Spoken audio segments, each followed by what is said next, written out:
Hey guys, come with me. We've just got a car that just came in for review, and I've been doing a lot of thinking about it. I've been trying to figure out what the value proposition is, and I hope that by the end of this video, we can kind of figure it out together. So this is the 2025 Acura ADX a-spec, and if you know Acura, you know that a-spec basically means it's the sporty one. So what Honda did was they took the HR-V and turbocharged it and gave it about 40 more horsepower. So instead of kind of an anemic 150, this Acura has 190, and that's because it's got a turbo now. But that is the good news. However, there is some bad news, and the bad news is the transmission. It's a continuously variable automatic.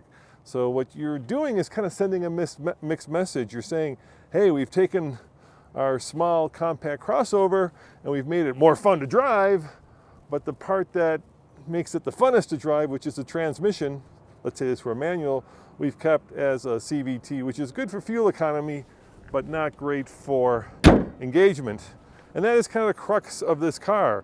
It's like they're sending out two different messages. I mean, look at the front of it. Look at all these intersecting lines with this giant Acura badge. That's pretty darn sporty. I mean, it's got that kind of, well, now dead and departed Acura beak, but it's still kind of there. But then over here, of course, you've got these kind of big spoiler-like inserts which scream, I am sporty.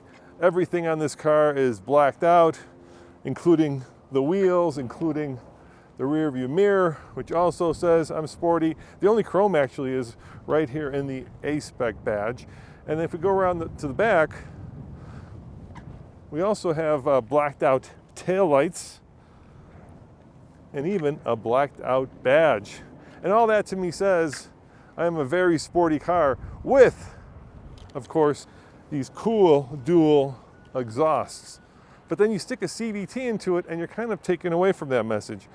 Well, let's kind of put a pin in that and we'll talk about it when we get on the road, because of course, not only is sportiness in the looks, but it's also in the drivetrain. So overall, this is a very useful package. It's of course a compact crossover, and you've got plenty of room in this class.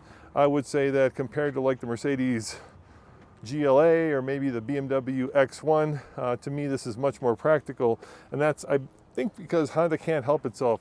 Honda is always inevitably practical, and it shows through in this ADX. Unfortunately, I don't know if there's anything under here except for a jack, but you've got a little bit of cubby space, which is nice. And then let's check out the rear seat. So this time I'm going to go on the passenger side, and I've got this seat all the way back, so this is kind of the ultimate test to see how much room there is. Keep in mind I'm a little tall, 6'2", and you know, it's not horrible. And then I don't know how you are about red leather, especially blood-colored red leather. Ox red, I would think, would be a color that you could call this, but I like it. I think it really pops the interior and says, once again, this is a sporty car. This has sporting aspirations. Back here, let me show you. You've got two USB-C ports, and for a small car, you even got your own vents, which is always very thoughtful. And I do love these black inserts in the rear seats and in the front seats. I think from a styling perspective, they've knocked it out of the ballpark. And it gets better when you get in the front seat. So let's jump in the front seat and talk about that. Because look at the seats. I mean, that is a very highly bolstered and sporty seat. And if you're somebody like me that weighs well over 200 pounds, usually very bolstered seats are trouble because, well, I don't fit. But in this car, I fit comfortably. And to be able to pull off kind of this compromise between sportiness and comfort is not easy. And I think in this vehicle, Acura has done it. So let's go for a ride. But before we go for that ride, let me start it up and let me kind of show you some of the cooler features in here. First and foremost, you've got this relatively small screen, which is fine, but there's a real volume knob, which I always like. Big, honest controls, which Honda is really good for. Dual temperature controls, once again, very nice. Two USB-Cs. You've got your wireless charging. You got one cup holder, two cup holders. Hill descent. And then you've got individual driving modes, and you can see them over here. So we've got, we'll go through them, sport, and then going back, you got normal, comfort, and snow. And since this is a sporty car, let's keep it in, let's put it in sport mode, why not? And see if that changes the throttle response, the steering. Big old chunky steering wheel, and then really nice thoughtful features like ventilated seats along with heated seats. Can you do both? No, it's got to be one or the other.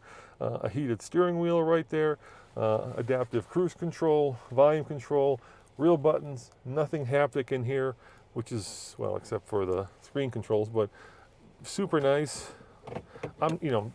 In modern cars, these shifters usually aren't connected to anything, they're electronic, but I do like the fact that it feels like you're actually moving a piece of metal, even though you're probably not, but that is nice. And then overall, pretty good visibility out of the vehicle. And then let's talk about some of the stuff on the Monroney. So this starts at a base price of $44,000, and then when you add in some things like the warranty and the urban gray, which I actually like, destination $1,350, which isn't unreasonable today. You're at $45,950, which is, a lot more than an HRV, but then you get a lot more, and you do get kind of this much sportier feel. And we're about to find if you get sportier driving and handling dynamics. 27 mpg combined, 25 city, 30 highway, and that is due to the CVT. So, put it in drive, put the sunglasses on. I woke up with a new Bugatti. Oh, sorry, that's a little TikTok thing. I didn't wake up with a new Bugatti. It's in my head. That song is just in my head. For those of you who watch TikTok, you'll get it. But let's see how it drives. I haven't had a lot of time behind the wheel of this, so we're going to be discovering it together, you and me. But immediately, I like how simply laid out the controls are. I like the fact that you have a tachometer on the left and you have a speedometer on the right. Fuel economy, temperature, engine temperature, and of course your fuel gauge, all easy to read. I don't have to think about it. It's just there, and it's super easy. And we have lumbar support, which I love, which is really great. And now we're going to find out in sport just how sporty this is. Now here's the rub, guys. Car and Driver says that this car will go from 0 to 60 in 8.7 seconds, which ain't really sporty in my book, but let's see what that means in real life. Oh, no, no, no, no, no. Oh, no, no, that was not grand. Let me see. It didn't shift, it just kind of...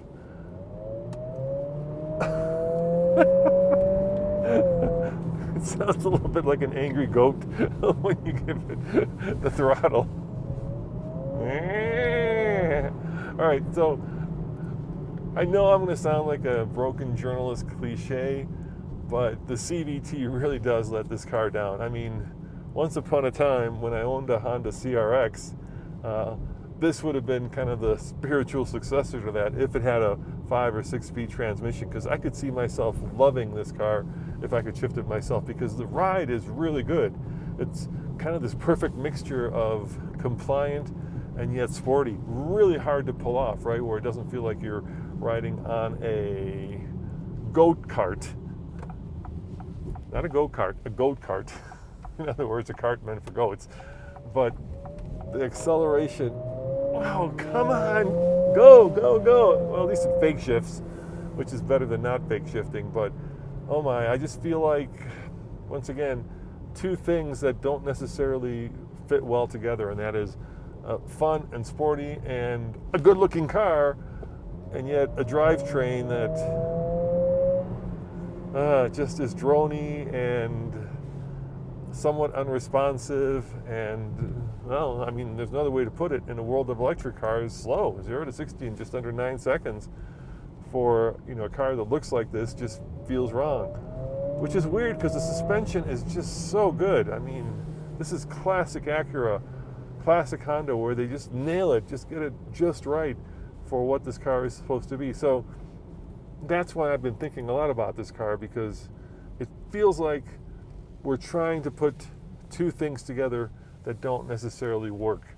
And the question that I've been pondering is, Honda is smart, their engineers are excellent, they know that people are buying this based on its sporty looks and its sporty demeanor and sporty interior. So why hamstring it with the CVT? Is it because of maybe the need for fuel economy? Because that is one of the upsides for fuel economy. And don't get me wrong, once upon a time, CVTs were the bane of most cars. Not only were they no fun to drive, but think Nissan, they were incredibly unreliable. They just didn't hold up over time. So you kind of got the worst of both worlds. But today, the modern CVT, especially e-CVTs, are much more refined, much more reliable, but not much more fun. So maybe Honda knows something that me and you don't know, and that is that the average person really is more interested in how much the car costs, what it looks like, and how it fits into their lifestyle than how it does at a drag strip. And I'm coming from kind of an old school way of looking at Acuras back when super handling all-wheel drive was, the thing that everybody wanted. Let me know in the comments below if you think I'm off base. I like this car, but that CVT, as you know, we do like fun cars at TFL. And this looks fun, but it's tempered. Anyway, as always, this is Roman. Thanks for watching. Head on over to alltfl.com for more news, views, and real-world Acura ADX reviews. And I've been saying Honda, but you know that Acura and Honda are one and the same, right? It's the same company. See you guys next time. Ciao.